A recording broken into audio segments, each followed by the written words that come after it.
Have you ever gone into Facebook and started a campaign, either running, like Facebook ads or Instagram ads, and you were so excited because you were like, yes, I'm getting out there. I'm letting people get to know me and be introduced to my products and services. And you let the campaign run for a while and you're like, is this successful? Like, is it doing well? I don't even know. And you kind of stop yourself from, actually seeing it through because you can't really tell if it's doing well. Maybe you're the person that goes in every day and you like check and you go, I don't know if this, I haven't been making any money yet. So you like stop the campaign, or you think that it's doing well and you add a whole bunch of money to it. And then at the end of it, you're like, oh, I don't think that did as well as I thought it did. Well, if that is you, I totally get it. I've been there. I've literally hired other people to do ads for me when I first started my business. And I've said to myself, I don't know if that was worth it. I have no idea if this was successful. I've also allowed that to not let me run ads at all because I'm like, well, I don't really know how to make it work. So what's the point? Well, if you are feeling that way, I want to let you know that in this video, I am going to walk you through the metrics that I look for in an ad campaign so that I know, is this successful? Like, is this doing well or is it not doing well? So I am going to share my screen and show you the little dashboard that I've created for myself to be able to determine if a campaign that I am running is doing well or not. Now, the number one metric that I look at off the bat to figure out was this campaign successful or not is ROI. I look at the return on investment, because for every dollar I spend in advertising, I should be making more than $1 from my campaign. That's how I know if it's successful. So in this little example here, I made it so that, my budget was $200. I spent $200 and I made $380, which means for every $200 I spent, I knew I was going to make $380, which is a profit of 180 bucks. You feel me? So I deem that successful because I made more money than I spent. Now, I also add in some other details here just so I know, like, okay, did that money come from sales that were payment plan, or did people pay in full? Full transparency, how I look at it is that the $380 in this chart, if it was from a payment plan, it's only from the first payment. So in reality, pending that everybody makes all their payments, I will make even more money than this $380. But I like to calculate like how much I made that day from that person swiping their credit card. That's just how I like to look at it. Because you never know if somebody, like, I don't know, they don't make payment number 2 or 3 or something down the line. I don't want to count it as like, woohoo, this is deemed successful. I like to know, okay, did I make back that money right away from this campaign? You feel me? So first thing I look at is return on investment. Let's just play with this chart a little bit. So let's say my budget was $500 and I spent $500. Bam, suddenly campaign not successful because I spent more money than I made. And so it changes to, I just have it set up so that I know right away, green, successful, red, not successful. And let's say I spent $380. Oops.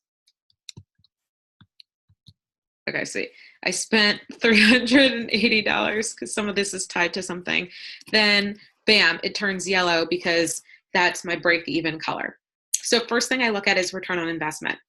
Things to note when you're looking at return on investment, it does not mean that you were selling something like the same day that somebody opted in. So I'll give you a full example of how I look at return on investment. Let's say that I'm running this ad campaign from December 1st through December 14th, and I'm just going, okay, the ad's going to run for 14 days so that I can see the success of this email sequence and the add to the email sequence and all that jazz. So let's say from the 1st through the 14th, I'm just telling people, hey, sign up for this freebie, blah, blah, blah. And once they sign up for the freebie, I put them through an email sequence. And let's say in that email sequence, I invite them to buy something. Now, what I then look at is how long is it from the time that somebody opts in to the time that they get the last email that's like, hey, it's the last chance to buy this product or service. And so for, let's say in my campaign, that's 10 days. Let's say day 1, they opt in. Day 10, they're like, hey, last chance, buy now or forever hold your peace.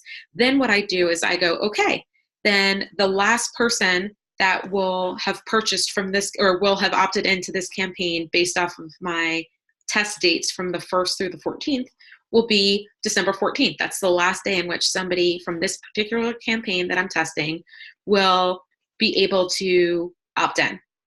Not forever, but particularly for this test. So then I know that I can determine if this campaign was had a positive return on investment or not on or after December 24th. Really, I would look at December 25th. It could be like a Christmas surprise. But that's when I would look at, okay, was this campaign successful or not? Because that gives me the 10 days from the time that the last person could have opted in to the time that last person could have purchased, because they had a 10-day window. You feel me?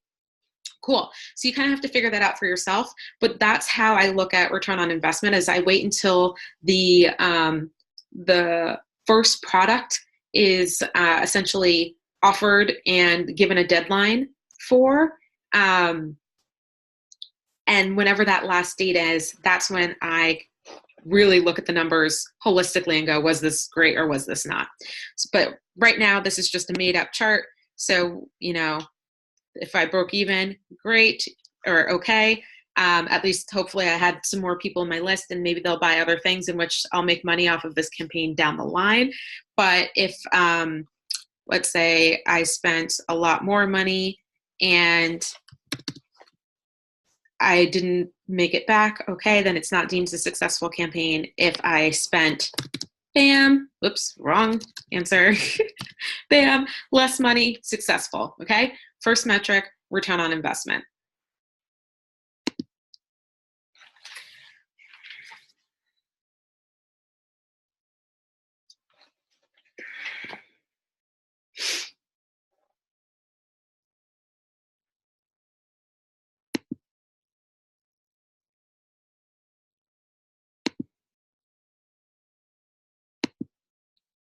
Now, the second metric that I look at is what I call, when I worked in startup world, CAC, customer acquisition cost. So it's great to know if the campaign made me money or not. But when I look at, okay, this campaign made me money, I like to look at how much did it actually cost me to acquire that new customer. So let's say right here, I brought in 2 customers. It says right here, 2 sales. And I spent $380 to get that 2 customers. That means for every 1 customer I bring on, cost me $140, right? So I just like to know how much is it costing me, because that way I can compare different campaigns to each other. I can say, okay, well, campaign 1, it cost me $140 to bring in a new customer. Campaign number 2, it actually cost me $500, and campaign number 3, it cost me $70. So I'll likely increase the amount of money I put towards campaign number 3 because it only cost me $7 or $70 for every customer that I bring on. Cool?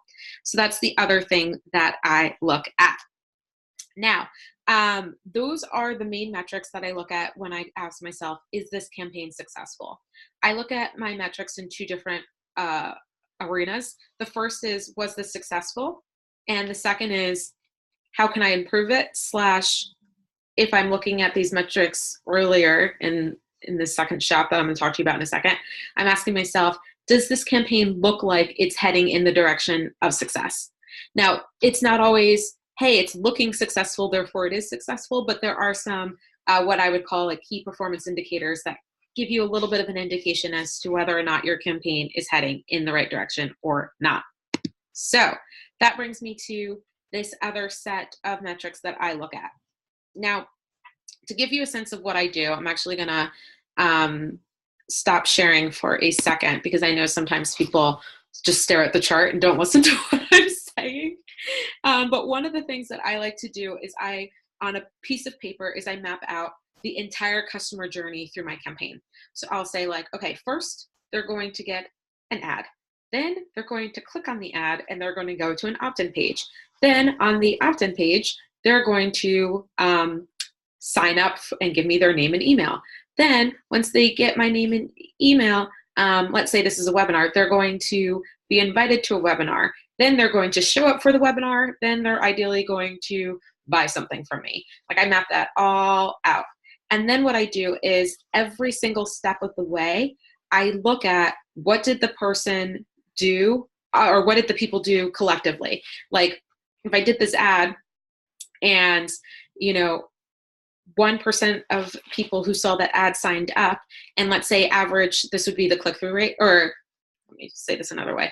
If I create an ad and 1% of people click on the ad, then I may go, okay, I may want to make the copy in the ad a little bit more compelling because average click-through rates are maybe around 3 to 5%, something along those lines. So when I look at the click-through rate, it's helping me get an idea of how strong the ad is to the audience I'm targeting.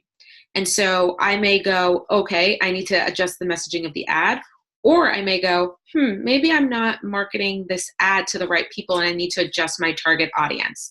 So those are two things that I will look at when I see a click-through rate. And so that's the first thing that kind of comes through, like, okay, they've gone through the ad, they've saw the ad, they clicked. If the click-through rate number doesn't feel really strong to me, I'll look at, okay, do I need to change my target audience or do I need to change my ad? I may test both and see what performs better. That's part one. Then the next step that they take is they've clicked, now they're on the opt-in page. And what I do is I look at the percentage of people that landed on that opt-in page and actually took the time to fill out their name and email address. Now, if somebody clicked on the ad and went to the page, you would think that they did so because they're really interested in whatever you said in the ad. So I like to look at the percentage of people that converted on that page, aka signed up and gave me their name and email address. Now, ideally, you want that number to be above 50%. Really, average good numbers would be around 60. Anything like 70 to 80 is like, woohoo, great. And above, it's magical. But ideally, if somebody took the time to click and land on your opt-in page, then they're going to type in their name and email because whatever you talked about in the ad should compel them enough to do so. Now, if I'm seeing that my conversion rates are less than 50% on that page, then I'll start going, okay, do I need to redesign the page itself? Like maybe the layout of the page isn't mobile friendly or something like that. Maybe it's that whatever I put in the ad doesn't directly correlate or connect with what's on the page. So you want to make sure they have similar looks and feel, that if your ad is saying, hey, sign up for this thing, click here, and then they go to the page and it feels like they're signing up for something else, then that could be where you're losing people. So I really look at if the numbers aren't as high as I'd like them to be, I look at, okay, how well does the campaign match the ad itself match the opt-in page. You feel me? So I really want to look at, okay, I should have 50% or more of people roughly, we'll just give you that rough benchmark, signing up. And if they're not, then I look at the page, the opt-in page itself and what I can do there. I look at the ad and see if there's a disconnect between the ad and the opt-in page. And then I also sometimes go back to the audience and say, am I just marketing to the wrong people? And they click on this thinking it means something. And then they get to the page and they're like, this isn't me at all. And they feel disconnected. So those are the things that I look at. Now, in the example I just said, the opt-in page was for a webinar. So the other thing that I then look at is what percentage of people that signed up for the webinar actually show up to the webinar. And if I'm not seeing people showing up, then I'll start going, okay, do I need to send reminders? Like, am I sending enough reminders so that people show up for the webinar? Am I giving them times to sign up that are convenient for people? I've done this before where I've signed up for a webinar knowing that the time doesn't work, just hoping that they'll send a replay. If you know you're not going to do a replay, then I would tell people, hey, sign up and show up because there's not going to be a replay, things like that. So those are just some things that I would do there. And then the last thing I look at is conversion rates. Now, if it's from a webinar, then I look at, okay, what percentage of people that showed up for the webinar purchased and what percentage of people that were just in the email sequence and never showed up to the webinar purchased. Because I like to see where people are coming from and the total percentage of people that opted in to hear from me that actually purchased. Again, conversion rates, those numbers vary. I've heard, some people look at it and they think 0.87% is good. I've had people all the way up to 4.5%, 5% is great. So you really just kind of want to look at what's good for you and what's consistent. But you want to make sure, and because it varies depending on the price point of what you're offering, but you want to make sure that you're seeing a good percentage of people buying, and always try to make it stronger. If I've seen that, typically, I'm making this up, but let's say I typically get a 5% conversion rate, and then I run this new campaign and I'm getting 2%, then I'll start looking at the webinar itself and I'll go, okay, what's different about this webinar? Am I selling as well? What am I not doing in order to make the conversion rates higher? All right. So those are some of the things that I look at. I mentioned the return on investment, ROI, CAC, the cost per acquisition cost. I like to look at the click-through rate, the conversion rate of every other step of the way. So the conversion rate of my opt-in page, the conversion rate of a webinar, something like that. Other things that I like to look at is the open rate of emails. So if I'm sending out an email sequence and I'm not seeing people consistently open those emails, or not a good percentage of people opening, then I start going, all right, I might need to change my subject lines, because the subject lines are what get people to open emails in the first place. So I'm like, I need to change my subject lines. So that's there. The other thing I like to look at is, when do people, stop opening the rest of the emails? When did they drop off? And so if people are reading, the first 2-3 emails and then they stop opening it, maybe I need to look at, okay, am I doing a good enough job in each email telling them why I'm going to send another email the next day and why they should really open it? Maybe it's like, oh, okay, I got them to open the email, but I'm not building up the next email as having a bunch of value such that they go and open it. All right. So those are some of the metrics that I look at. Definitely comment below if you have any questions. But that's what I've got for you guys today. I will now, since I stopped sharing my screen, I will show you the chart that I created and walk you through it really quickly. But this is just like an example that I built out for when I'm running ads. So let's say I'm running an ad. I always note how much money I've spent. So I'll write that down. The next thing I look at is reach, frequency, and impressions. Now, again, I am one of those folks that has a background in advertising, so I look at this a little bit more deeply, but I'll just walk you through why I look at each one of these and what they mean. So reach is the number of individual people that you reached. So it's like, I've reached 500 people. Perfect. That's not what it says here, but let's say you reached 500 people. Cool. Frequency is the average amount of times the people that you reached saw your ad. So typically, your ad will be seen to the same person more than once. So your frequency will tell you, like, okay, are people seeing your ad on average like 1.3 times, 1.5 times, 2 times, 5 times? I like to know frequency, because if my ad has a really high frequency of something like 5, 6, 10 times, then I'm going, wow, people keep seeing the same ad and it's not inspiring them to take action. Or maybe the pool of people that I'm reaching is so niche and so small that I just keep hitting the same people over and over again. So I like to know my frequency to know, like, oh, okay, maybe I should pause this ad. It's getting in front of people too often and I'm probably going to start pissing them off, So I look at that. Impressions, what impressions mean is your reach times your frequency. So a lot of times people are taught that impressions is the number of people that you reach. That is not true. Impressions are the number of eyeballs that saw your ad, or the number of times your ad was seen. The number of times your ad was seen is the better way to say it.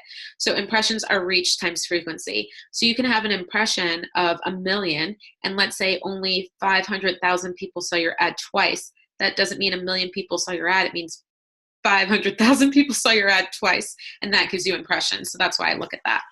Next, from the ad, I look at the total number of people that clicked. And I do that so that I can get the cost per click, and I can see how much it's costing me for every person that clicks on my ad. But more importantly, I look at my click-through rate and what percentage of people are seeing the ad and clicking. And again, that gives me an idea of, oh, okay, is my ad reaching the right audience, or is my ad compelling enough that it gets people to click? Then from the clicking, it's usually to an opt-in page. So I look at the number of people that opt in and I write that down. Then I figure out how much is it costing me for every new person that's added to my email list. Ads nowadays, I've heard that they're getting up to even $5 for a lot of people. I know others that are still spending significantly less. So you really just want to look at your cost per lead and check out, depending on the timing you're in, what other people are typically getting. I try to make sure that mine are definitely like under $5. I typically like to see them around 3, 2, 3, even 4. But you know, Facebook ads, Instagram ads, they're costing more. So even though I have strategies to bring that down, I won't bore you with that right now because that's not the purpose of this video. But I will say that, you know, you want to take a look at that because, so for example, in these made up numbers and examples I gave, wow, okay, you're spending $25 to get somebody on your email list, or $100 to get people on your email list, or in this case, $3.57. So you're like, okay, campaign C maybe is the better one to run because it's costing you less per new person on your list, right? Now, the other thing that I like to look at is what percentage of people that clicked on your opt-in page, on your ad to get to your opt-in page. So what percentage of people that landed on your opt-in page, so this is the total number that should have landed on your opt-in page, what percentage of them actually opted in. So this will give you your conversion rate of your opt-in page. Again, I said above 50% would be really okay. 60% to 70% is good and average. 70 to 80 is great. Like the more people, the higher the percentage in this instance, the better, but you want it specifically around, you know, 60 plus is what I recommend for most people, though 50 is fine. That is the conversion rate here. And that's something that you want to look at. So if you're seeing lower numbers, then again, what I would look at is, okay, is the page, you know, mobile friendly is one thing that I'd look at because maybe people are coming from your phone. You have to look at where the traffic's coming from. Another thing I would look at is the opt-in page in alignment with the ad? Maybe they feel like two different things. You want them to have a similar look and feel so that people, when they go from the ad to your opt-in page, they're like, oh yeah, this is the thing that I clicked on. It's offering the thing that I said I wanted, that sort of thing. And then I also look at making sure that the people that are landing on the page are the right audience. So I go back and I look at my ad targeting. If that number is off, I'm like, maybe I'm like, people are clicking because it sounds really cool, but then they read more about it and they're like, that's not at all relevant for me because I'm targeting the wrong audience. You feel me? So I look at those sorts of things. But these are the key metrics that I look at. Again, number one metric, like the thing that I want you, if you were only going to look at one metric from your advertising, is I'd wait till I do a test, you know, for 14 days. And then at the end of your campaign, I would look at, okay, what was my return on investment? If you know it's going to take people 10 days before they go through the whole sequence, then add 10 days to the last date of your test period, and then go back and type in all your numbers and look and say, okay, am I making money from this or am I losing money from this? First thing that I'd look at. And then all of these metrics here will help you figure out, okay, even if you're making money, how can you make it better? Where do you need to improve? If you're not getting enough people converting from the page, then I would make improvements here. If you're not getting enough people clicking from your ad, then I'd make improvements there. Like there are many places that you can look to make improvements. I just pick one and start improving it there, because if you can get more people to join your list, then that should increase your return on investment as well, because you have a bigger pool of people to send through your sequence and ideally buy. Cool. So I know this was a longer training for you guys. That's what I've got. Again, if you have any questions, please, please, please post them below. You're magic. Bye, guys.